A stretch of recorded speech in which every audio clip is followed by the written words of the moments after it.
Good morning students, मैं Mrs Ritu Dinesh Yadav आपका yes coaching classes की केमिस्ट्री की वीडियो में स्वागत करती हूँ। हम जो केमिस्ट्री में जो टॉपिक कर रहे हैं वो है आज का शेप्स ऑफ ऑर्बिटल्स। देखिए, कल हमने पढ़ा था ऑर्बिट और ऑर्बिटल में डिफरेंस।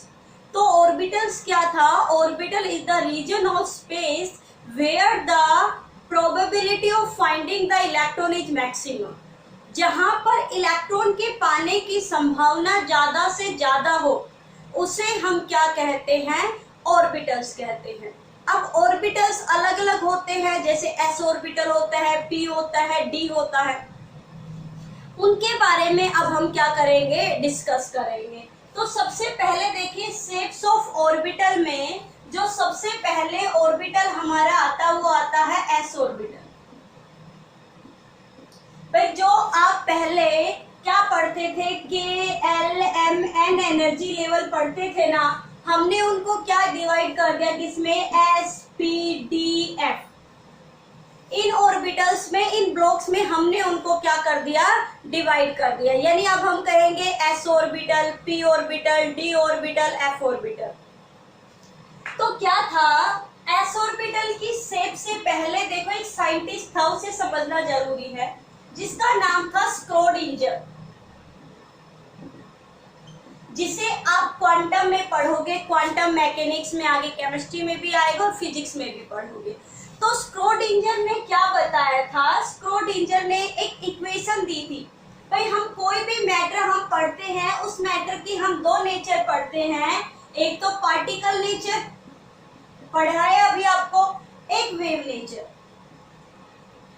तो उसने क्या कहा? वेव नेचर को एक फंक्शन से देखा जिसे हम कहते हैं साई। जहां साई होता है उसका मतलब होता है वेव फंक्शन। स्क्रोडिंजर ने क्या बताया? वेव फंक्शन को डिस्क्राइब किया। और जब इस वेव फंक्शन को हम स्क्वायर करते हैं तो square of the wave function, इसका मतलब होता है the probability of finding the electron. किसकी? इलेक्ट्रॉन के पाने की संभावना अगर किसी में हमें निकालनी है, किसी एटम में इलेक्ट्रॉन के पाने की संभावना कहाँ कितनी है, कहाँ कितनी कम होगी, कहाँ ज्यादा होगी, अगर हमें निकालनी है तो वो इलेक्ट्रॉन के पाने की जो संभावना बताता है वो हमें बताता है साई स्क्वायर। साई स्क्वायर यानी वेव फंक्शन का स्क्वायर। किसने बताया था? ये स्क्रोडिंजर ने कहा था। ये थ्योरम है, मतलब इससे बनाई गई थी, क्या नाम है, इससे ग्राफ बनाए गए, ग्राफिकली से रिप्रेजेंटेशन करवाई गई थी। बट अगर अभी हम यहाँ लेंगे तो वो काफी हैवी मैटर हो जाएगा और हमें अभी बेसिक ही करना है।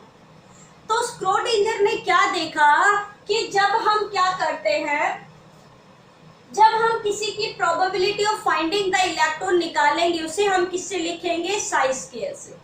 तो उसने अलग अलग ग्राफ बनाए कि न्यूक्लियस के चारों तरफ कैसा होगा, इलेक्ट्रॉन कहाँ ज्यादा मिलेंगे, कहाँ कम मिलेंगे। तो देखिए, कुछ इस तरीके से बताया। मान लो सबसे पहले हम करते हैं 1s ऑर्बिटल की। किसकी करते हैं भाई? 1s ऑर्बिटल की। सबसे पहले हम किसके लिए करते हैं? 1s ऑर्बिटल के लिए। तो जब 1s ऑर्बिटल के लिए उसने ग्राफ किया, ये देखिए ग्राफ, ये है साई स्क्वायर यानी the probability of finding the electron हमें निकालनी है, और ये है न्यूक्लियस से डिस्टेंस, है ना। न्यूक्लियस से किसी की डिस्टेंस कैसी होगी? तो जैसे जैसे हम न्यूक्लियस से दूर जाते जाएंगे वैसे वैसे इलेक्ट्रॉन के पाने की संभावना कम होती जाएगी। वैसे वैसे इलेक्ट्रॉन के पाने की संभावना क्या होती गई? कम होती गई। ये 1s में देखा। फिर स्ट्रक्चर उसने बनाई 2s के लिए। किसके लिए बनाई? 2s के लिए। तो क्या देखा? ये देखिए, जैसे जैसे क्या हुआ, जैसे जैसे न्यूक्लियस से डिस्टेंस बढ़ती गई वैसे वैसे ही क्या होता गया कि इलेक्ट्रॉन के पाने की संभावना क्या होती गई? कम होती गई। एक पॉइंट ऐसा था जहां इलेक्ट्रॉन के पाने की संभावना कम थी, ना के बराबर थी, फिर थोड़ी सी इलेक्ट्रॉन के पाने की संभावना फिर बढ़ गई, और फिर कैसी हो गई, फिर कम हो गई इलेक्ट्रॉन के पाने की संभावना। तो जो 2s के लिए ग्राफ था वो कुछ इस तरीके का ग्राफ आया कि जैसे जैसे न्यूक्लियस से डिस्टेंस बढ़ती गई वैसे वैसे इलेक्ट्रॉन के पाने की संभावना क्या होती गई, कम होती गई। फिर और थोड़ा सा इंक्रीज हो गया कुछ इस तरीके से, फिर इलेक्ट्रॉन के पाने की संभावना क्या हो गई, कम हो गई। तो उसने इस तरीके से ग्राफ बनाया और फिर ग्राफ से क्या बनाई, स्ट्रक्चर बनाई। कैसे, देखिए मान ली ये न्यूक्लियस है, ये क्या है, न्यूक्लियस। तो देखा गया कि इससे इलेक्ट्रॉन की डिस्टेंस, जो डेंसिटी है, इलेक्ट्रॉन क्लाउड है, वो जैसे जैसे हम न्यूक्लियस से दूर होते जा रहे हैं वैसे वैसे इलेक्ट्रॉन क्लाउड कम होता जा रहा है, ये देखिए। और इलेक्ट्रॉन के पाने की संभावना हर डायरेक्शन में एक जैसी है। न्यूक्लियस के चारों तरफ जब 1s के देखा गया तो ये देखा गया कि जैसे जैसे हम इलेक्ट्रॉन से, जैसे जैसे हम इस न्यूक्लियस से दूर जाते जा रहे हैं इलेक्ट्रॉन के पाने की संभावना कम होती जा रही है।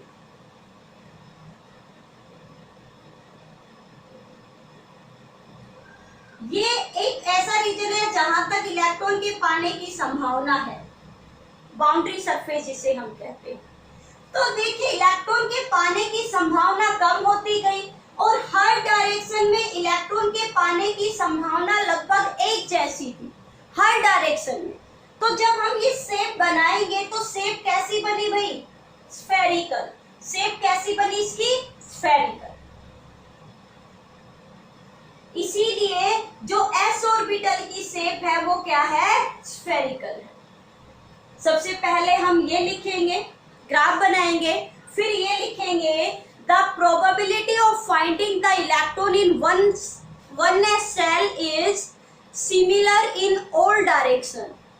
क्या लिखेंगे, the probability of finding the electron around the nucleus in one cell is similar in all direction. As we move away from the nucleus, the probability of finding the electron is क्या होती जाएगी, yes, goes down, कम होती जाएगी। क्या होती जाएगी, कम होती जाएगी। So the probability of finding the electron in all direction is similar. Thus the shape of s orbital is spherical. इसलिए जो s ऑर्बिटल की शेप है वो कैसी है, स्फेरिकल है। कैसी है, स्फेरिकल। अब आपको पता चला क्यों है स्फेरिकल, क्योंकि 1s ऑर्बिटल में जैसे ही हम न्यूक्लियस से दूर जाते हैं इलेक्ट्रॉन के पाने की संभावना हर डायरेक्शन में एक जैसी है, इसलिए इसकी शेप कैसी है, स्फेरिकल है। s ऑर्बिटल है, इसकी भी शेप स्फेरिकल ही होगी। पर चलो ग्राफ के अकॉर्डिंग बनाते हैं इसको। ये लो, ये क्या बनाया, ये क्या बनाया भाई, न्यूक्लियस बनाया। जैसे जैसे हम न्यूक्लियस से दूर जाते हैं वैसे वैसे the probability of finding the electron कैसी होती जाती है, कम होती जाती है। कैसी होती जाती है, कम होती जाती है।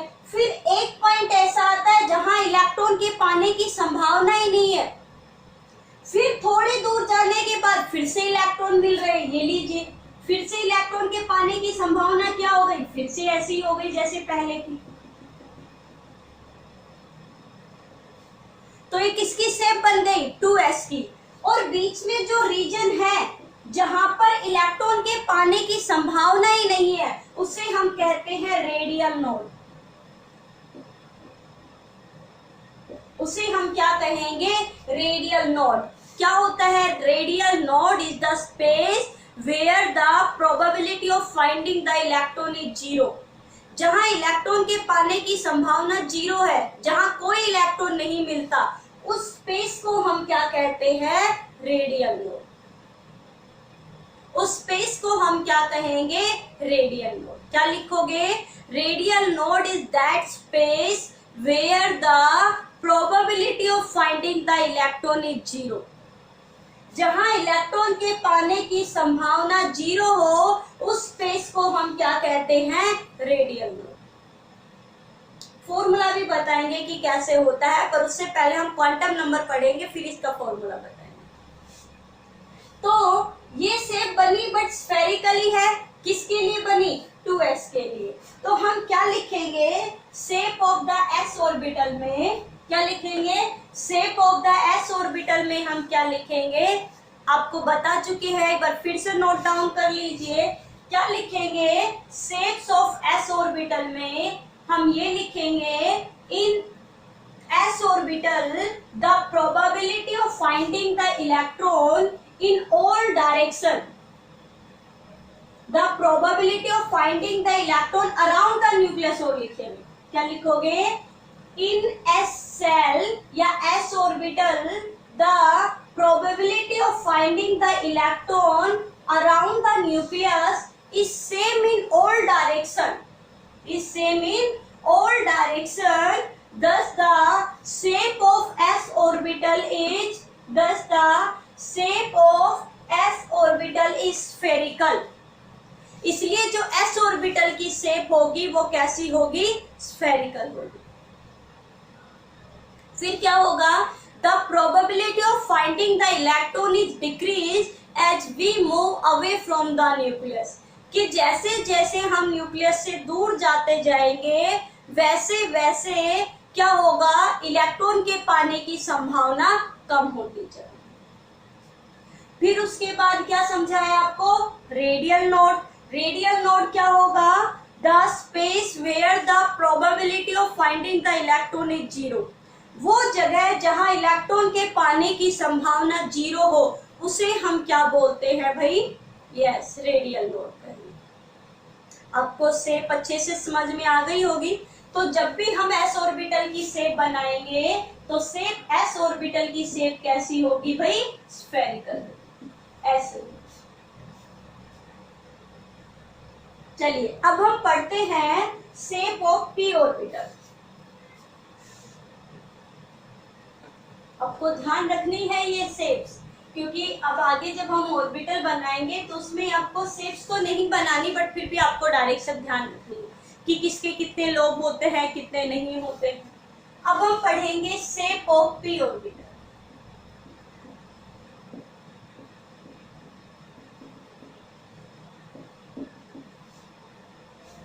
p ऑर्बिटल में क्या देखा गया कि जैसे हम p ऑर्बिटल में जाते हैं 1s 2s 2s के बाद क्या आता है?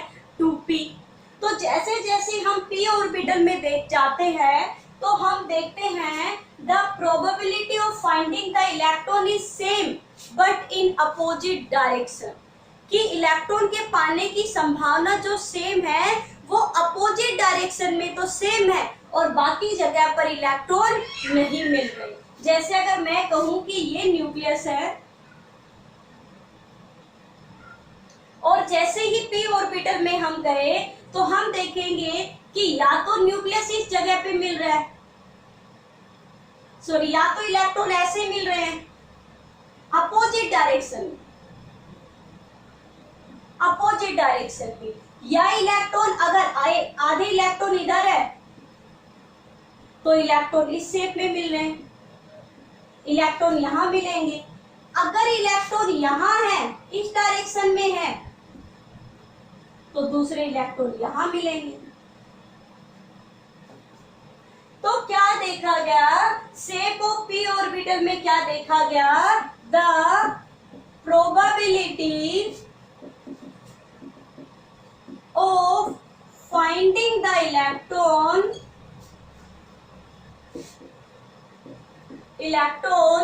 is same in opposite lobe, in opposite lobe, या हम कहें अपोजिट डायरेक्शन ओनली। केवल और केवल किस में थे? अपोजिट डायरेक्शन में थे। So the shape of p orbital are like dumbbell. देखने में कैसे लगे? डम्बल। देखो डमरू की तरह नहीं दिख रहा, तो देखने में कैसा हो गया, डम्बल शेप का हो गया। इसलिए हम कहते हैं the p orbitals are dumbbell in shape, कि पी ऑर्बिटल कैसे हैं, डम्बल होते हैं शेप में। जैसे अगर मैं इसको कहूं मेरी जेड डायरेक्शन, तो ये पी जेड के लिए हो गया, क्योंकि पी ऑर्बिटल है कौन सी डायरेक्शन में, जेड ऑर्बिटल, जेड डायरेक्शन में। अगर इसे मैं कह दूं कौन सी डायरेक्शन, एक्स डायरेक्शन, तो ये पी ऑर्बिटल कौन सी डायरेक्शन में हो गया, एक्स डायरेक्शन। अगर ये कहें कि पी ऑर्बिटल ये है जेड डायरेक्शन, तो कौन सी डायरेक्शन में हो गया, पी जेड डायरेक्शन। ये मैंने अलग अलग बना दिए। अगर मैं इनको एक साथ बनाऊं तो देखिए, मान लो ये मेरे पास 3 डायरेक्शन, तो अगर किसी ऑर्बिटल में, अगर किसी मैटर में इलेक्ट्रॉन यहां मिलेंगे इस डायरेक्शन में, तो कंफर्म है कि इलेक्ट्रॉन के पाने की संभावना इस डायरेक्शन में भी उतनी ही होगी, पी ऑर्बिटल में। अगर इलेक्ट्रॉन यहाँ की बजाय इस डायरेक्शन में मिलेंगे, तो कंफर्म है कि इनके पाने की संभावना इसके अपोजिट डायरेक्शन में भी उतनी ही रहेगी। अगर इलेक्ट्रॉन इस डायरेक्शन में मिल रहे हैं, तो इनके पाने की संभावना इस अपोजिट डायरेक्शन में भी कैसी रहेगी, सेम ही रहेगी। तो ये मैंने एक साथ बना दिया और ये मैंने आपको अलग अलग करके बता दिया कि अगर इस डायरेक्शन में है तो कंफर्म है इधर भी मिलेंगे इसके अपोजिट, यहाँ है तो इसके अपोजिट यहाँ भी मिलेंगे, यहाँ है तो इसके अपोजिट यहाँ भी मिलेंगे। तो जो पी ऑर्बिटल की जो शेप है वो पी ऑर्बिटल की शेप कैसी होगी, डम्बल शेप होगी। कैसी शेप होगी, डम्बल शेप होगी। आपको अच्छे से एस ऑर्बिटल की शेप कैसी होगी, स्फेरिकल होता है, क्योंकि उसमें हर जगह पाने की संभावना एक जैसी बनी रहती है, इसलिए उसकी कोई डायरेक्शन नहीं। बट पी ऑर्बिटल डायरेक्शनल है, क्योंकि यहाँ अपोजिट लो में अलग अलग डायरेक्शन में पाने की संभावना उसके अपोजिट होती है। So p orbital are directional in nature, इसलिए पी ऑर्बिटल नेचर में कैसे होते हैं, डायरेक्शनल। कई बार आपसे शॉर्ट क्वेश्चन में यही आ जाता है, which orbital is non directional, s block s आ जाता है, पी आ जाता है, डी आता है, तो आपको क्या बताना है, S orbital is the non directional orbital. तो चलिए अब आगे हम पढ़ते हैं कौन से ऑर्बिटल के बारे में, भाई डी ऑर्बिटल के बारे में, shape of the D orbital. इसके बाद आपको सिखाएंगे इलेक्ट्रॉनिक कॉन्फ़िगरेशन। इसके बाद आपको क्या सिखाएंगे, इलेक्ट्रॉनिक कॉन्फ़िगरेशन, ताकि आपको फिर एस पी डी एफ ये सारी चीजें अच्छे से क्या हो जाए, कंफर्म हो जाए। तो देखिए अगर डी ऑर्बिटल की जब शेप बनाई, तो डी ऑर्बिटल की, पी ऑर्बिटल की शेप तो देखी गई डम्बल, और डी ऑर्बिटल की शेप कैसी देखी गई, डबल डम्बल देखी गई। कैसे, मान लो एक डायरेक्शन यहाँ है, ये लो, तो अगर एक यहाँ है तो दूसरा यहाँ, आपको भी पता है डायरेक्शन में अपोजिट हो, एक यहाँ है तो दूसरा यहाँ। तो अगर मैं इसको क्या मानूं, ये x डायरेक्शन, ये z डायरेक्शन, तो d कैसा हो गया, एक x डायरेक्शन में और कौन सी में, z डायरेक्शन में। तो d ऑर्बिटल की जो शेप होती है वो डबल डम्बल होती है, यानी इन डायरेक्शन में पाने की संभावना सबसे ज्यादा है। ये dxz हो गया, तो एक क्या बना ले, dxy, ये मान लो ये न्यूक्लियस, ये x डायरेक्शन हो गई, तो कौन सी बना दे, एक ये लो, ये y डायरेक्शन हो गई, तो ये कौन सा हो गया, dxy। फिर मान लो एक कैसा है, y डायरेक्शन में है, तो एक कैसी डायरेक्शन हो गई, z डायरेक्शन। ये लो, ये कैसी है, ये y है, तो ये कौन सी हो गई, z हो गई, dxz हो गई, dxy हो गया, dyz हो गया, और क्या बच गया अब अपने पास, एक आएगी dx square minus dy square. क्या होता है, dx स्क्वायर यानी x डायरेक्शन में है 2 बार, और एक कौन सी में है, dy डायरेक्शन में। D x square minus d y square, इसी में पाने की संभावना दुगनी है, 2 बार है। और एक होगी डी जेड स्क्वायर, यानी जेड में ही इलेक्ट्रॉन के पाने की संभावना। अब इलेक्ट्रॉन जेड में मिल रहे हैं, बहुत ज्यादा मिल रहे हैं, इसलिए इसको ऐसे कर देते हैं डबल, कि जेड में 2 बार, इसलिए बीच में ऐसे बना देते हैं, जिसे हम लिखते हैं डी जेड स्क्वायर। तो ये जो शेप है ये किसकी आएगी, डी ऑर्बिटल, यानी ये 2 डायरेक्शन में आएगी, डबल डबल बनेंगे, एक इस डायरेक्शन में तो एक इसमें, एक इसमें तो एक इसमें, यानी एक एक्स लेंगे तो वाई, फिर एक्स लेंगे तो जेड, फिर एक क्या होगी वाई और जेड हो जाएगा, फिर क्या हो जाएगा x square minus y square, और एक क्या हो जाएगा डी जेड स्क्वायर। यानी 5 लोब हो गए, डी ऑर्बिटल के कितने हो गए, 5 ऑर्बिटल हो गए। एक कौन सा होगा डी एक्स जेड, एक कौन सा होगा डी एक्स वाई, एक कौन सा हो गया डी वाई जेड, एक कौन सा हो गया d x square minus y square, एक कौन सा हो गया डी जेड स्क्वायर।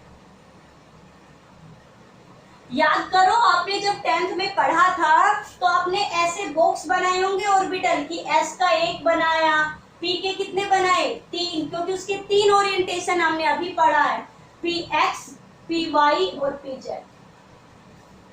डी के कितने बनते हैं, 3 बनते हैं, 5 बनते हैं, 1 2 3 4 5, 1 2 3 4 5, क्योंकि इसके कितने लोब हैं, 5 लोब। तो आपको जेड डायरेक्शन में तो इतना ही याद रखना है कि डी ऑर्बिटल में तो इतना याद रखना है कि डबल नंबर होता है, बट आपको एस और पी की शेप अच्छे से आनी चाहिए, डी की शेप भी आपको अच्छे से बनानी आनी चाहिए। तो आज का टॉपिक इतना ही, अब मिलेंगे कल एक नए टॉपिक के साथ, तब तक आप पढ़ते रहिए, वीडियो को लाइक शेयर और सब्सक्राइब करना ना भूलें। तो मिलेंगे एक नई वीडियो के साथ एक नेक्स्ट डे। Thank you.